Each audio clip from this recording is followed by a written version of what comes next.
ഇതാണ് Scottish rough oats cake. Low sugars, high in fibre, made with whole grain oats. ഇതൊക്കെ അടിപൊളിയാണെങ്കിലും ഏതൊരു food item വാങ്ങുമ്പോഴും നിങ്ങൾ അതിലെ ഇൻഗ്രീഡിയൻസ് വായിച്ചു നോക്കാൻ മറക്കരുത്. അപ്പോൾ ഇതിലെ ഇൻഗ്രീഡിയൻസ് നോക്കുവാണെങ്കിൽ whole grain oats, palm fruit oil, barley, malt extract, sea salt, raising agent ആയിട്ട് സോഡിയം കാർബണേറ്റ്സ്, ഇത്രയും മാത്രമാണ് ഇതിൽ യൂസ് ചെയ്തിട്ടുള്ളത്. ഞാൻ പറയാൻ ആഗ്രഹിക്കുന്നത് ഇതിൽ നോക്കിയേ, palm fruit oil. Okay, palm fruit oil എന്ന് പറയുന്നത് is generally considered as healthier than നമ്മുടെ റിഫൈൻഡ് പാം ഓയിൽ ആൻഡ് നമ്മുടെ പാം കെർണൽ ഓയിൽ. എന്താണ് ഈ പാം കെർണൽ ഓയിൽ, എന്താണ് ഈ പാം ഫ്രൂട്ട് ഓയിൽ? അതാദ്യം പറഞ്ഞുതരാം. പാം കെർണൽ ഓയിൽ എന്ന് പറഞ്ഞാൽ പാം ഫ്രൂട്ടിന്റെ സീഡിൽ നിന്നും എടുക്കുന്ന ഓയിലാണ് പാം കെർണൽ ഓയിൽ. അതേപോലെ പാം ഫ്രൂട്ടിൽ നിന്ന് ഉണ്ടാക്കിയെടുക്കുന്ന ഓയിലാണ് പാം ഫ്രൂട്ട് ഓയിൽ. കുറച്ചുകൂടെ അൺറിഫൈൻഡ് ആയിരിക്കും, കുറച്ചുകൂടെ നല്ലതായിരിക്കും. ബെറ്റർ എന്ന് ഞാൻ പറയുന്നില്ല. ഏതൊരു ഓയിലും മോഡറേഷനിൽ യൂസ് ചെയ്യുന്നതാണ് നമ്മുടെ ശരീരത്തിന് നല്ലത്.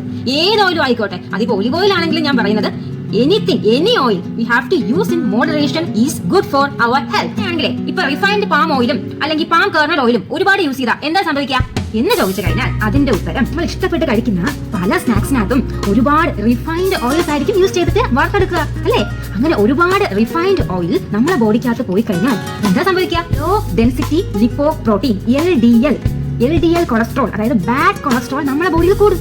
അപ്പൊ എന്താ പറ്റുക? നമ്മുടെ ബോഡിയിൽ ബ്ലഡ് ഫ്ലോ ഏതിൽ കൂടിയാണ് നടക്കുന്നത്? മെയിനായിട്ട് ആർട്ടറീസിലൂടെ പോകുമല്ലേ? അപ്പൊ ആർട്ടറീസിലൂടെ നമ്മുടെ ബ്ലഡ് ഫ്ലോ നടക്കുന്നതിന് ബ്ലോക്കേജ് ഉണ്ടാവും.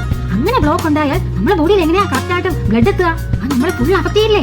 അപ്പൊ ഒരുപാട് ഹാർട്ട് ഡിസീസസും സ്ട്രോക്കും അങ്ങനെ ഒരുപാട് കാര്യങ്ങൾ നമ്മുടെ ബോഡിക്ക് ഉണ്ടാവും. അതുകൊണ്ട് എപ്പോഴും ഇൻഗ്രീഡിയൻസ് വായിച്ച് നോക്കുക. അതിൽ റിഫൈൻഡ് ഓയിൽസ് യൂസ് ചെയ്തിട്ടുണ്ടെങ്കിൽ മാക്സിമം അവോയ്ഡ് ചെയ്യുക എന്നാണ് എനിക്ക് പറയാനുള്ളത്. പ്ലീസ് ചെയ്യണേ. ആക്ച്വലി ഞാനിത് കഴിക്കാൻ വന്നതാ. ഇത് കഴിച്ചിട്ട് ഇതിന്റെ ടേസ്റ്റ് എങ്ങനെയെന്നൊക്കെ പറയാലോ എന്ന് പറഞ്ഞു വന്നതാ. പക്ഷെ കൂടുതൽ പറഞ്ഞത് വേറെ കാര്യങ്ങളായിപ്പോയി അല്ലേ?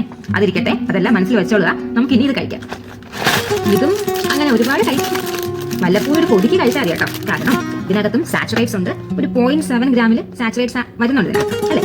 ഇതിലൊക്കെ കുഞ്ഞൊരു ഗ്രാം സാച്ചുറേറ്റഡ് ഫാറ്റ് ഉണ്ടാവും. അതുകൊണ്ട് വല്ലപ്പോഴും കഴിക്കാം. ഇനി ഇതെങ്ങനെ ഞാൻ കഴിക്കുന്നത് കാണിച്ചു തരാവേ. ഇതൊരു ക്രാക്കർ പോലെ തന്നെയാണല്ലേ ഈ ഓട്സ് കേക്ക് എന്ന് പറയുന്നത്. എടുത്തു ചീസ്. ഈ ചീസ് എന്ന് പറയുന്നത് സോഫ്റ്റ് സ്പൂണബിൾ ചീസ്.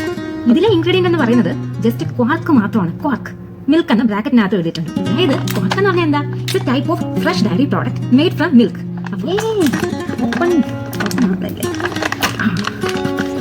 Soft cheese. ആദ്യം സോഫ്റ്റ് ചീസ് എടുക്കാം, നമ്മുടെ ക്വാർക്ക്. ആഹാ, അടിപൊളി.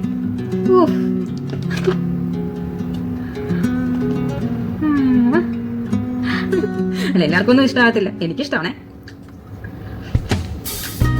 ഇതിന് പ്രത്യേകിച്ച് മധുരമൊന്നുമില്ല. ഹെൽത്തി.